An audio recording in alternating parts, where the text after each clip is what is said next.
Solorzano Consulting is a consultant of international exporting and marketing. The kind of services that our consulting firm provide is providing advice on international regulations and certifications. We help our clients to always be updated with all the regulations that they must follow, developing marketing studies and strategies. The geopolitical region that our consulting firm is mostly focused on is USA and Mexico, because the economic relationship between the United States and Mexico is one of the most important in the world. And the industries that our company has most experience with are the food industry and the entertainment industry. These industries are relevant to Mexico because the Mexican food industry lies in its vitality. Variables such as employment and productions are obvious. Our first company that wants to expand is Liard du Pain, which is a French company that wants to enter to the Mexican market. Their business concept is a bakery where you can find typical desserts, breads, and breakfasts from Toulouse, France. Some of the products and the most popular that you can find in this company are baguettes, croissants, pretzels, and breakfasts.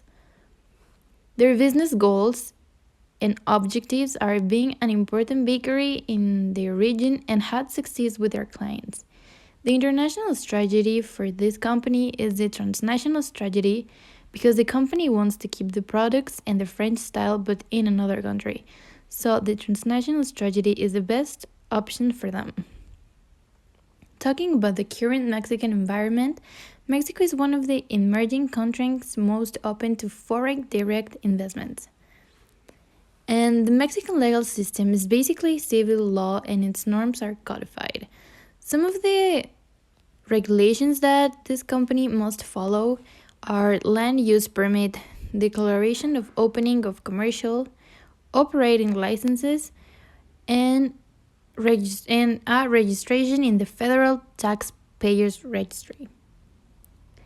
The Mexico's culture is rich, colorful, and vibrant, and in the workplace, communication is less formal, less explicit, and decisions are built through long-term relationships.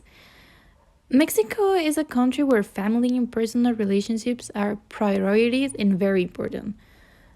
Talking about the Mexican peso, today the dollar price at the close was 19 Mexican pesos.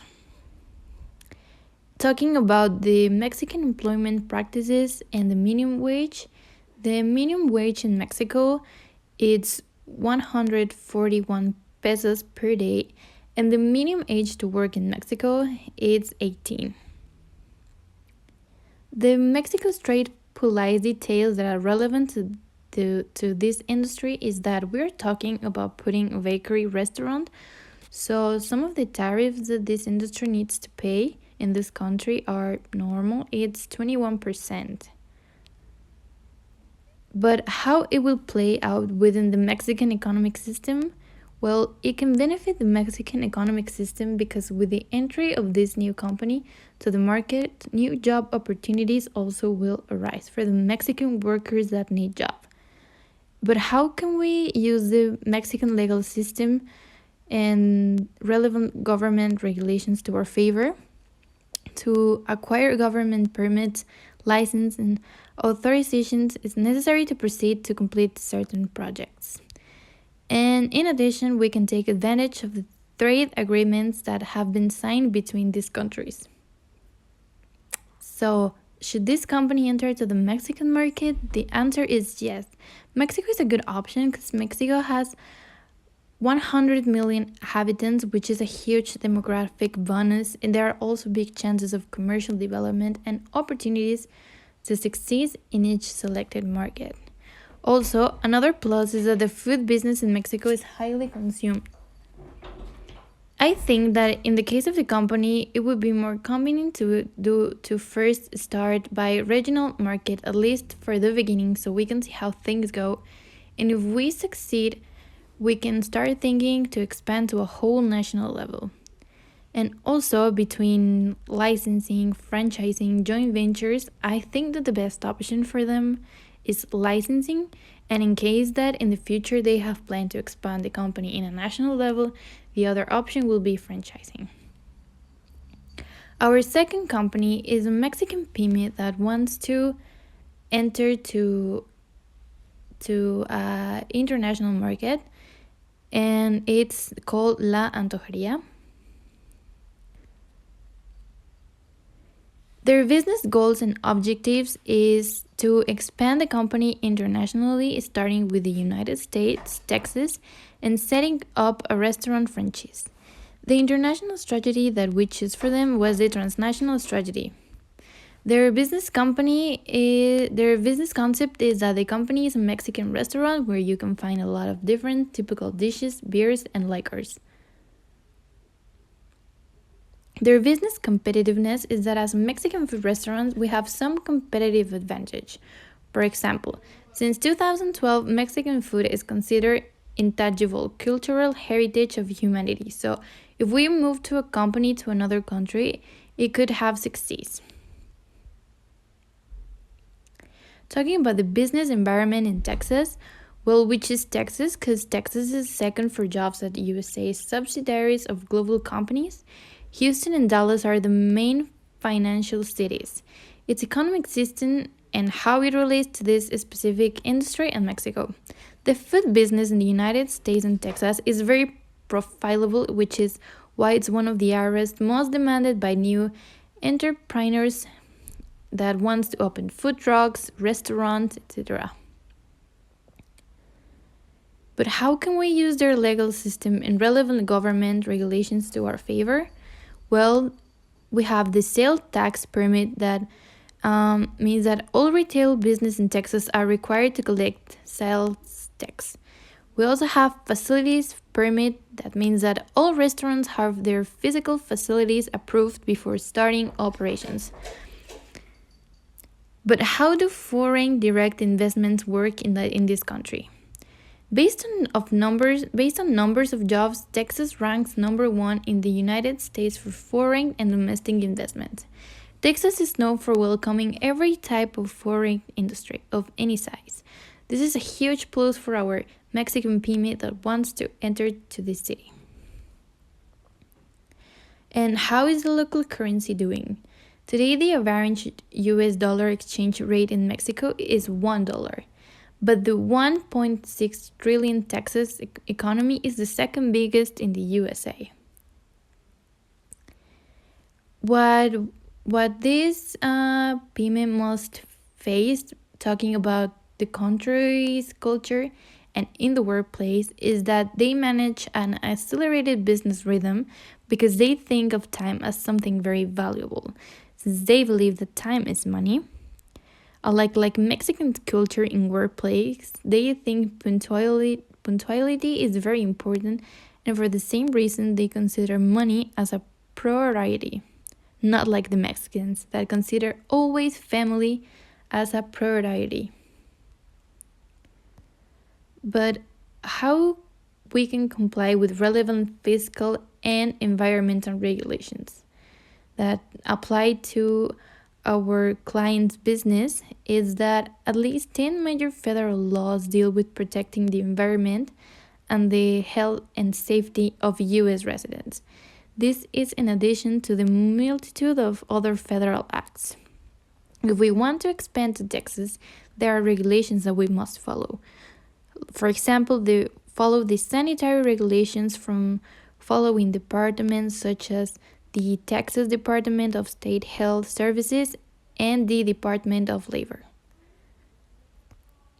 But what we have to expect about local hiring practices and the employment benefits in Texas? In Texas, the minimum wage of is 7 to 25 US dollars per hour. It restricts the hours that children under age of 16 can work, but the best option is for children to start working at the age of 18. Some of the relevant trade policy details between Mexico and Texas are the trade relationship between US and Mexico. Mexico is the United States' second largest trading partner and second largest export market after Canada. So, should our Mexican client enter the market in Texas? The answer is yes. They should, because they have a big opportunity in this country, because there are a lot of Mexicans who can consume our products since it's very, very close to Mexico. And Texas isn't the 10th largest economy in the world. It offers low tax for companies, and also there are no individual income tax. Should they enter by the national market or by internal regional market? Well, it would be more convenient for them to enter first by internal regional market in order to determine if their project is eligible to be expanded to a whole national market, and if it is in the future, the option can be considered. But between licensing, franchising, and joint venture, which is the best option? Well, the best option for now is with licensing, and in the case that in the future they have planned to expand the company in a national level, the other option will be franchising. But for now, licensing is the best option for them. Are there any acquisitions or strategic alliance that they should make in Texas? Well, yeah, they should create strategies and get local suppliers that will handle the products that they need at a better price, such as the ingredients for the meals and alcoholic beverage, etc. Our conclusions are that it could be understood the fact that every country's workplace culture is different and that it has more influence while doing business than what some may think. It's very important that when we're trying to enter to a new market, we need to have a previous understanding on all of these factors, because on they it depends a big part of the expansion process. Just like we saw it while we were doing this project. And even though we might believe that it's enough to aim for the project succeeds, in order to get what we must follow or accomplish certain conditions, these conditions consist on the entering mode decisions. But with a good planning, analysis, and organization, we can lead to any project succeeds, even if its magnitude is as big as entering to a new country's market. So, thank you for your attention.